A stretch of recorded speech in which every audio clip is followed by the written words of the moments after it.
הגיעה השעת ערב, אומרים, טוב, אין מה לעשות. נשים את הילד איפשהו באחד החדרים. לוקחים אותו לאיזשהו חדר, והוא לא מדבר, הוא לא כלום. אנחנו פותחים את התיק, התברר סיפור קשה מאוד, הוא היה ילד רגיל. בגיל 3, ילד תקין, התפתח, התחיל לדבר, גיל 3, נורמלי. מאוד עצוב. הוא ראה את אמא שלו נרצחת מול העיניים, האבא רצח את האמא מול העיניים שלו.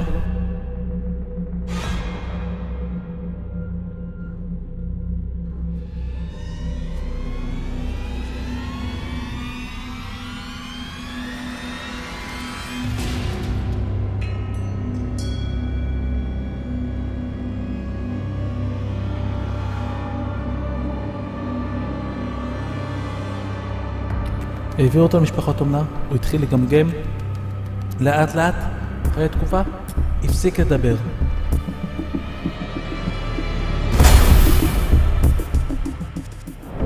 לסיפור, מי שסיפר אותו זה הרב יחיאל יעקובזון, איש חינוך מאוד מאוד ידוע, וניהל מוסד, והוא מספר ככה.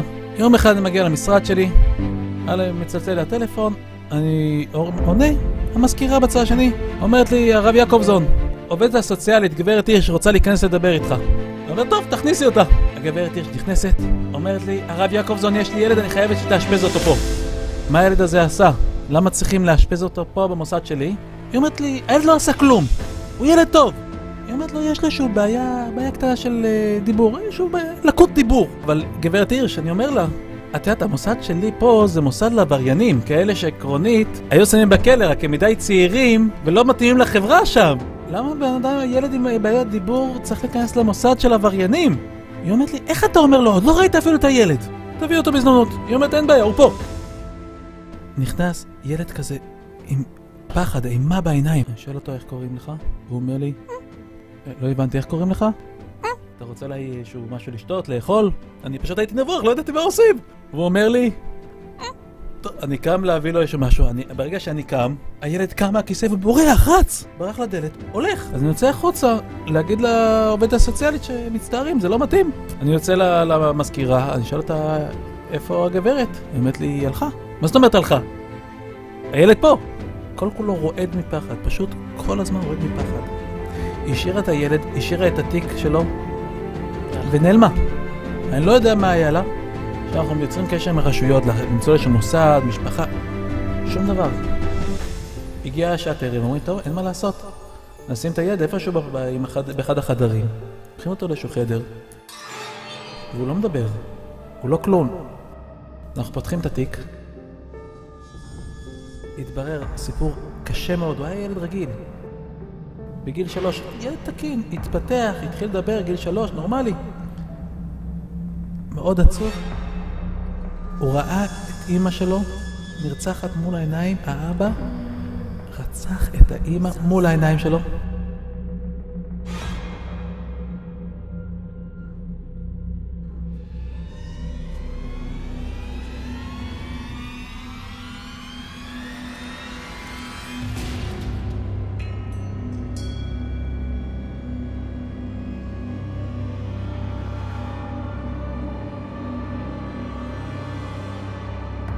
העבירו אותו למשפחות אומנה, הוא התחיל לגמגם, לאט לאט, אחרי תקופה, הפסיק לדבר.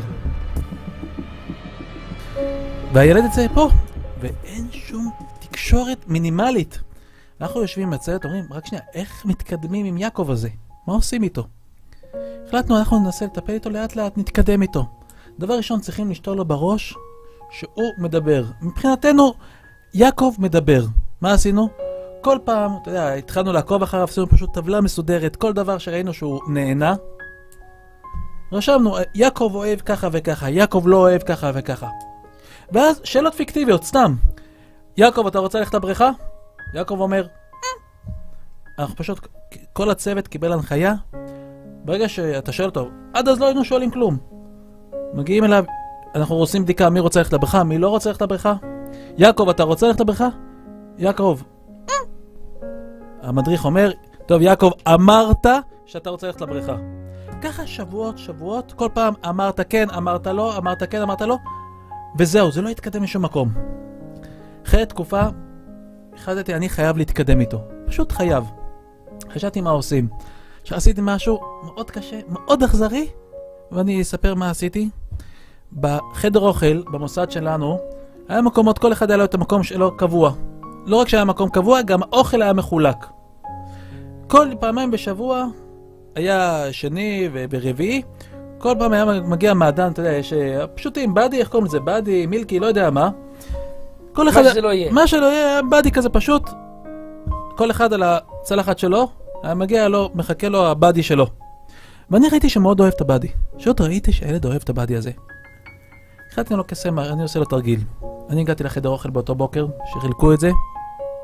2 דקות לפני כולם, לקחתי את הבדי שלו מהשולחן, הלכתי איתי לשולחן שלי, לשולחן של הצוות, שמתי אותו במקום בולט. ליד שלי, אחד מיותר. אין דבר כזה.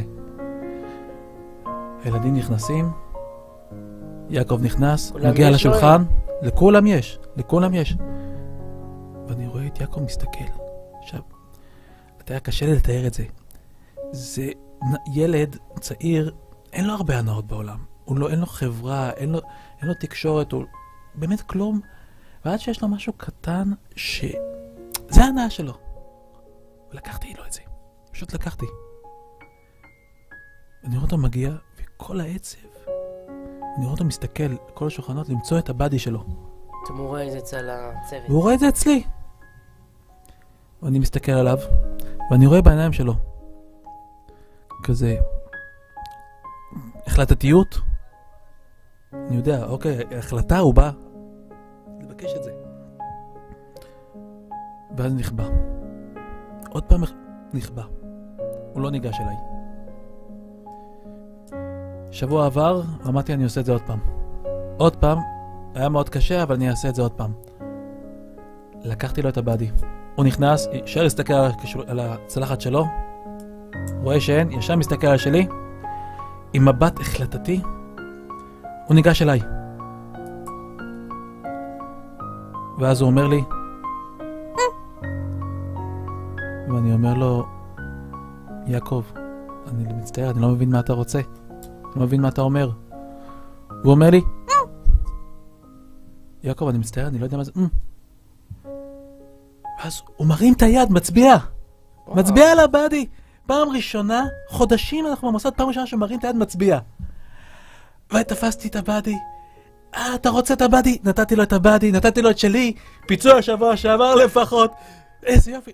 לאט לאט התקדמנו. התחיל להצביע. התחיל אחרי חודשים של עבודה.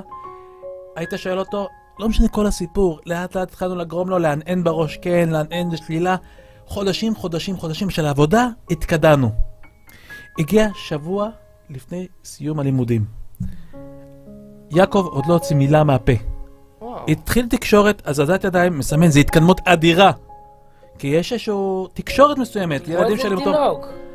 כמו בן אדם תינוק שנולד. אבל בתינוק יש מישהו שייתן. כן. פה אין. אני אומר, ההתרגשות היא, שלא אפילו מבינים מה זה, כי בן אדם מבוגר, בחור גדול. בחור בן 12, ילד בן 12. מגיב, מסמן וכולי. זה אדיר. אבל נשאר שבוע והילד עוד לא הוציא מילה. אני החלטתי, אני מטפל בזה, הוא לא יוצא מפה לחופש, לפני שהוא מתחיל לדבר. ניסיתי לחשוב, החלטה קשה. חשבתי מה אני עושה. החלטתי, ביום האחרון של הלימודים, קראתי לכל התלמידים, כולם צריכים להיכנס לחדר של המנהל, לחדר שלי. אני צריך לשאול אותם שאלה. מה השאלה? כולם יושבים, לאט לאט דאגתי שכולם ידעו, אני רוצה לשאול אותם, האם הם ממשיכים לפה אחרי החופש, האם חוזרים או לא חוזרים. עכשיו, שאלה הכי פיקטיבית בעולם, זה מוסד עבריינים. אף אחד לא שואל אותם. זה לא החלטה של אף אחד, זה החלטה של הבית משפט.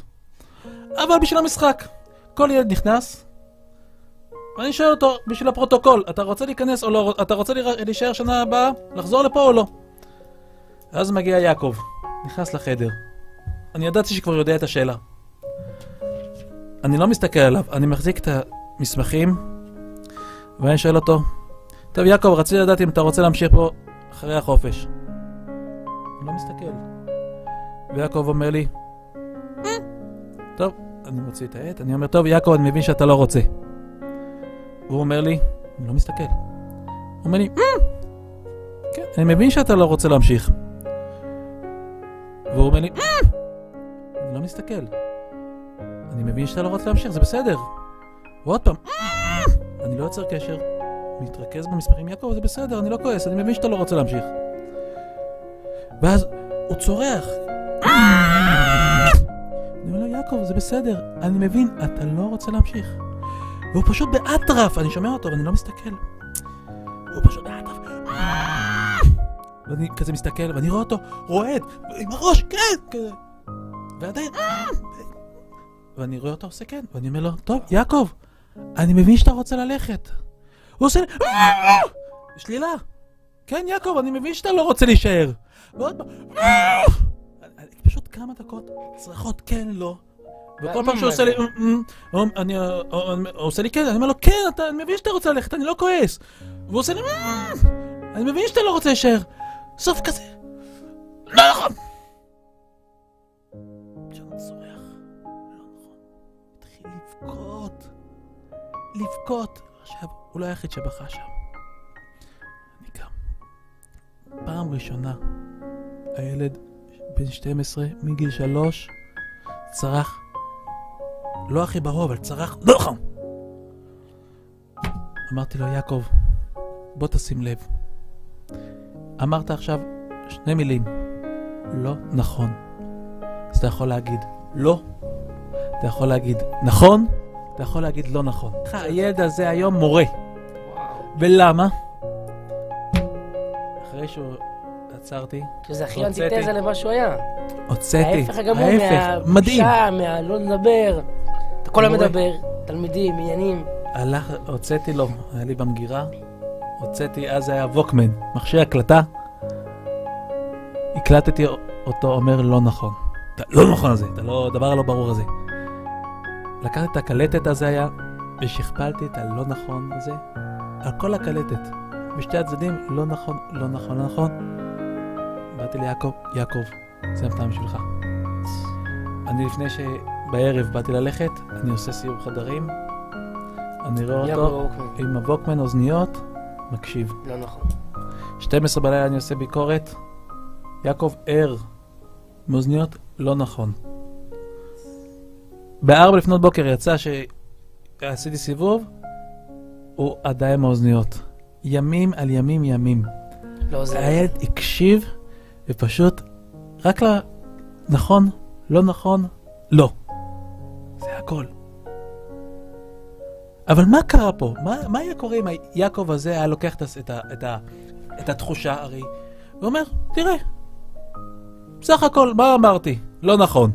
אפשר לחשוב, כל הילדים מסביב מדברים חופשי. אני כזה, מה יש להתלהב? הוא לא יודע להעריך את זה, מה היה קורה עם זה? במקרה הטוב היה לא נכון, ונגמר פה. אולי עוד איזשהו 4-5 מילים. אבל הוא לקח את הנקודה הזאתי, ואמר עם הנקודה הזאתי, אז אני טעיתי לגביי. פשוט טעיתי. הערך העצמי שלו עולה. טעיתי, אני חשבתי, אחרי שהוא יכל לדבר, הוא סיפר לי. הילד אומר, אני לא ידעתי שאני יודע לדבר, לא שלא רציתי. מה זה סיפר לי? עכשיו בוא נחזור להיות אדיר שפיגל. הרב יחיאל יעקובזון אומר, הוא סיפר. יחיאל יעקובזון מספר, הוא סיפר. לא ידעתי שאני יודע לדבר, חשבתי שאני כבר לא יודע. עכשיו הרב יעקובזון אומר, אם הייתי יודע שהוא חושב שהוא לא יכול, אולי לא הייתי מעז לעשות את זה. טוב שלא ידעתי, חשבתי שהוא לא רוצה.